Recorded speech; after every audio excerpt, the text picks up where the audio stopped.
আমি রাকিব, আমার বয়স ২-০। আমার গ্রাম ছোট্ট হলেও প্রাকৃতিক সৌন্দর্যে ভরপুর। এখানে সবকিছুই নিস্তব্ধ ও শান্ত। আমাদের গ্রামেই থাকতেন সুমি আন্টি, যার বয়স ৪-০+। সুমি আন্টি আমার ছোটবেলার খেলার সাথী। তিনি সবসময় হাসিখুশি, বন্ধুসুলভ এবং অত্যন্ত যত্নশীল ছিলেন। আমার শৈশবের প্রতিটি স্মৃতি সুমি আন্টিকে ঘিরে। তিনি আমার খেলার সাথী, আমার অভিভাবক, আমার বন্ধু সবকিছুই ছিলেন।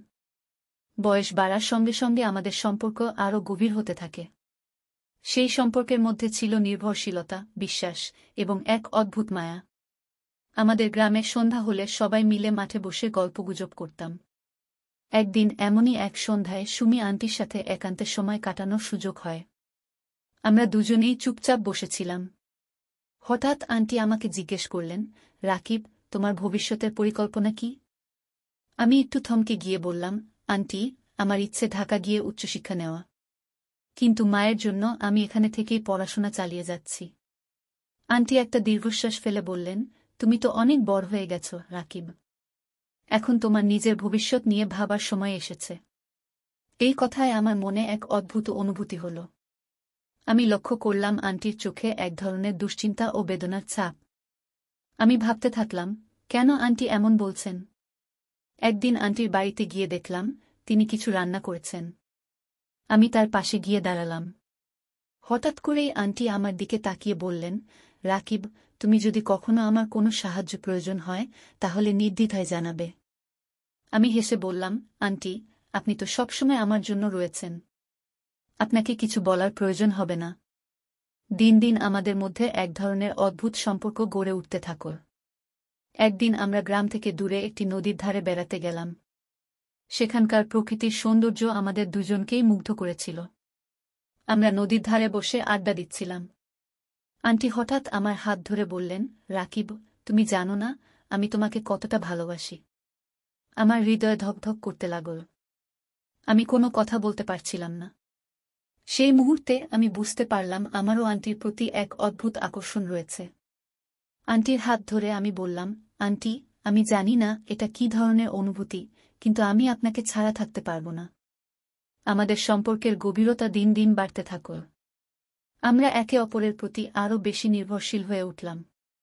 একদিন সন্ধ্যায় আন্টি আমার হাতে একটা চিঠি ধরিয়ে দিলেন। চিঠিতে লেখা ছিল, রাকিব, তুমি আমাকে ছাড়া কিছুতেই চলে যেতে পারবে না। আমি তোমাকে হারাতে চাই না। আমার চোখে জল চলে এল। আমি বুঝতে পারলাম আমি আন্টিকে ছাড়া কিছুই ভাবতে পারব না। সেই রাতেই আমি সিদ্ধান্ত নিলাম আন্টির সাথে আমার জীবনের বাকিটা সময় কাটাব। আমাদের সম্পর্ক গোপনেই থাকল। আমরা কেউই কারো কাছে কিছু বলতাম না। কিন্তু একদিন আমার মা আমাদের একসাথে দেখে ফেললেন। তিনি কিছুই বললেন না, কিন্তু তার চোখে বেদনার ছাপ ছিল। কিছুদিন পর আমি শুনতে পেলাম সুমি আন্টি প্রেগন্যান্ট। এই খবর শুনে আমি হতবাক হয়ে গেলাম। আমি জানতাম না কি করব। আমার মনের মধ্যে একদিকে ছিল আনন্দ, আরেকদিকে ছিল দুশ্চিন্তা। আমি সুমি আন্টির সাথে কথা বললাম। তিনি বললেন, রাকিব, আমি জানি না কি হবে, কিন্তু আমি তোমাকে ছাড়া বাঁচতে পারব না। এই শিশুটি আমাদের ভালোবাসার প্রতীক। আমাদের গ্রামে এমন একটা ঘটনা ছিল খুবই অপ্রত্যাশিত। আমরা সবাই মিলে কি করব তা নিয়ে আলোচনা করলাম। গ্রামবাসীরা প্রথমে একটু হতভম্ব হয়ে গেল, কিন্তু পরে তারা আমাদের সমর্থন করল। সবাই জানত আমাদের সম্পর্কের গভীরতা ও আন্তরিকতা। আমি আর সুমি আন্টি সিদ্ধান্ত নিলাম আমরা এই শিশুটিকে জন্ম দেব এবং তাকে ভালোবাসা ও স্নেহে বড় করে তুলব। আমরা আমাদের ভবিষ্যৎ নিয়ে নতুন করে ভাবতে শুরু করলাম। গ্রামবাসীরা আমাদের পাশে ছিল, আমাদের সাহস দিচ্ছিল। সুমি আন্টি আমার জীবনের এক গুরুত্বপূর্ণ অংশ হয়ে রইলেন। আমাদের সম্পর্ক শুধু ভালোবাসায় নয়, বরং এক গভীর বন্ধনে আবদ্ধ ছিল। আমরা একে অপরের পাশে থাকতাম, একে অপরের সুখ দুঃখ ভাগ করে নিতাম। আমার আর সুমি আন্টির জীবনে এই শিশু এলো এক আশীর্বাদ হিসেবে। আমরা আমাদের গ্রামে সুখে শান্তিতে জীবন যাপন করতে থাকলাম। গ্রামবাসীরা আমাদের সম্পর্কের গভীরতা ও আন্তরিকতা বুঝতে পেরে আমাদের সমর্থন করেছিল। এইভাবেই আমাদের অসময়ের প্রেম এক নতুন মাত্রা পেল। আমরা একে অপরকে ভালোবাসার মাধ্যমে জীবনের সব বাধা অতিক্রম করেছিলাম। আমাদের ভালোবাসার গল্প গ্রামবাসীদের মধ্যে এক প্রেরণা হিসেবে ছড়িয়ে পড়ল। তারা বুঝতে পারল ভালোবাসা কোনো বয়সের সীমা মানে না। আমাদের জীবনে সুখ দুঃখ হাসি কান্না সবকিছুই ছিল। আমরা একে অপরের পাশে থাকতাম, একে অপরকে ভালোবাসতাম। আমাদের ভালোবাসার গল্প কখনো শেষ হবে না। আমরা একে অপরের পাশে থেকে জীবনের প্রতিটি মুহূর্ত উপভোগ করতাম। আমাদের গ্রাম এখনো সেই সুন্দর, শান্ত ও নিস্তব্ধ। আমরা এখনো আমাদের ভালোবাসা নিয়ে একে অপরের পাশে থাকি।